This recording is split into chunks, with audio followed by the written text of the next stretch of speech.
Hi friends, ఇవాళ మీకు ఒక రెసిపీ చూపిస్తున్నాను. ఇదిగోండి, ఈ శీతాకాలంలో ఇక్కడ ఢిల్లీలో శనగలు దొరుకుతాయి, పచ్చి శనగలు. అలాగే బంగాళదుంప వాళ్ళ కర్రీ, మసాలా కర్రీ ఏంటంటే ఏమేమి కావాలంటే పచ్చి శనగలు, అలాగే బంగాళదుంపలు కోసి పక్కన పెట్టుకోండి. అలాగే ఉల్లిపాయలు ఉన్నాయి కదా, ఉల్లిపాయ పచ్చిమిరపకాయని ఇలా బారుగా కోసుకోండి. పచ్చిమిరపకాయలు కూడా ఇలా కోసుకోండి. ఫస్ట్ పొయ్యి మీద బాండి పెట్టుకొని నూనె వేసుకున్నాను. ఈ కూర చాలా బాగుంటుంది ఫ్రెండ్స్. ఫస్ట్ తాలింపు వేసుకోవాలి. వేయిపోయింది ఫ్రెండ్స్. పచ్చిమిరపకాయలు ఉల్లిపాయలు కూడా వేసేసుకున్నాను.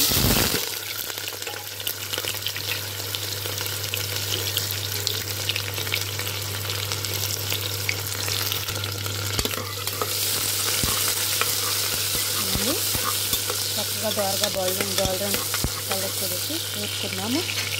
వేసుకున్న తర్వాత ఈ కూర అయితే చాలా బాగుంటుంది. ఆరోగ్యానికి కూడా చాలా మంచిది. ఎప్పుడు దొరకవు కదా శనగలు, మనకి పచ్చి బఠానీ దొరుకుతుంది, కానీ పచ్చి శనగలు దొరకవు. చలికాలంలోనే దొరుకుతుంది. అందువల్ల మనం చలికాలంలోనే ఇలాంటి రెసిపీలు చేసుకుందాము. వేయిపోయింది కదా, అప్పుడు బంగాళదుంప ముక్కలు చిన్నగా కోసి పెట్టుకున్నాం కదా, వాటిని కూడా వేసేసి 2 నిమిషాలు వేగనిస్తున్నాము.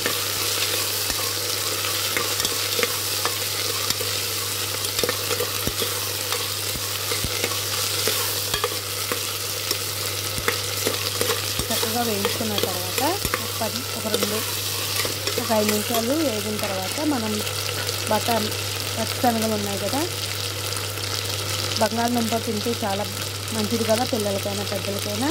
అలాగే పచ్చి శనగలు కూడా చాలా మంచిది ఫ్రెండ్స్. ప్రోటీన్స్ బాగా ఉంటాయి వాటిలో. అందువల్ల మనం పచ్చ కలర్ అంటేనే ఆకుకూరలైనా శనగలైనా చాలా మంచిది, బఠానీ అయినా చాలా మంచిది ఫ్రెండ్స్. వీక్లీ వన్స్ అయినా పిల్లలకి గ్రీన్ ఆకుకూర కానీ శనగలు కానీ అలాంటి వండి పెట్టి ఉన్నారనుకో, పిల్లలు హెల్దీగాను స్ట్రాంగ్గాను ఉంటారు. అలాగే బంగాళదుంప తినడం వల్ల పిల్లలకి బాడీ ఎదుగుదలకు చాలా ఉపయోగపడుతుంది. దాంట్లో పిండి పదార్థం ఎక్కువ ఉంటుంది, కార్బోహైడ్రేట్స్ ఎక్కువ ఉంటాయి కాబట్టి పిల్లల ఎదుగుదలకు మేధాశక్తికి చాలా ఉపయోగపడుతుంది. ఇలా వేగిన తర్వాత మనం శనగలు కూడా పక్కన ఉంచుకున్నాం కదా, కడిగేసి ఒక 3 టైమ్స్ కడుక్కోవాలి ఫ్రెండ్స్. శనగలు అయితే వాటిని కూడా వేసేసి 2 నిమిషాలు ఉడికించుకోవాలి. నేను కుక్కర్లో వేస్తున్నాను కదా, మామూలుగానే ఉడుకుతుంది. కుక్కర్లో అయితే ఒక 4 విజిల్స్ పెట్టుకోండి. 4 విజిల్స్ వచ్చినాక ఆపేసుకోవాలి.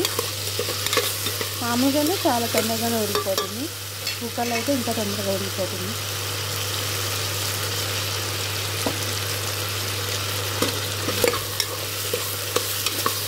కలుపుతూ ఉండండి, లేకపోతే అడుగంటుకోద్ది ఉల్లిపాయలు.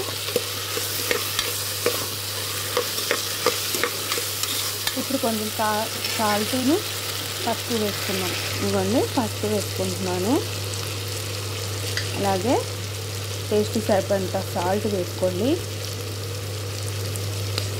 సాల్ట్ అయితే ఎక్కువే పడుతుంది ఫ్రెండ్స్, ఎందుకంటే బంగాళదుంప, ఉల్లిపాయలు అలాగే గ్రీన్ శనగలు ఉన్నాయి కదా, దానివల్ల కొంచెం సాల్ట్ ఎక్కువే పడుతుంది.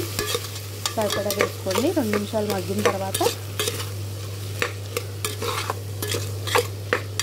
కారం కూడా వేసేసుకుంటున్నాను. మగ్గుతూ ఉండగానే అల్లం వెల్లుల్లి పేస్ట్ ఉంటే కొంచెం అల్లం వెల్లుల్లి పేస్ట్ వేసుకోండి. అవసరం లేదు అనుకుంటే మానేసుకోవచ్చు, నేను వేయట్లేదు. ఇలాగైనా బాగానే ఉంటుంది ఫ్రెండ్స్.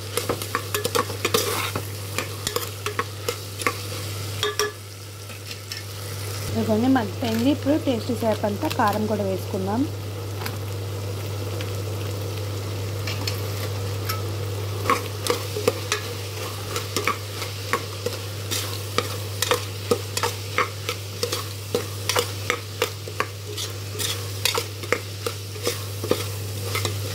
రెండు నిమిషాలు వేగిన తర్వాత మసాలా కూడా వేసుకున్నాం ఫ్రెండ్స్. ఇవన్నీ కారం వేసినాక 2 నిమిషాలు అయింది. ఇప్పుడు గరం మసాలా వేసాను. మీకు గరం మసాలా కాకపోతే చికెన్ మసాలా అయినా వేసుకోవచ్చు. టేస్ట్ని బట్టి ఫ్రెండ్స్ మీకు ఎలా ఏ రుచి అయితే నచ్చుతో అది వేసుకొని నేను గరం మసాలా వేసాను.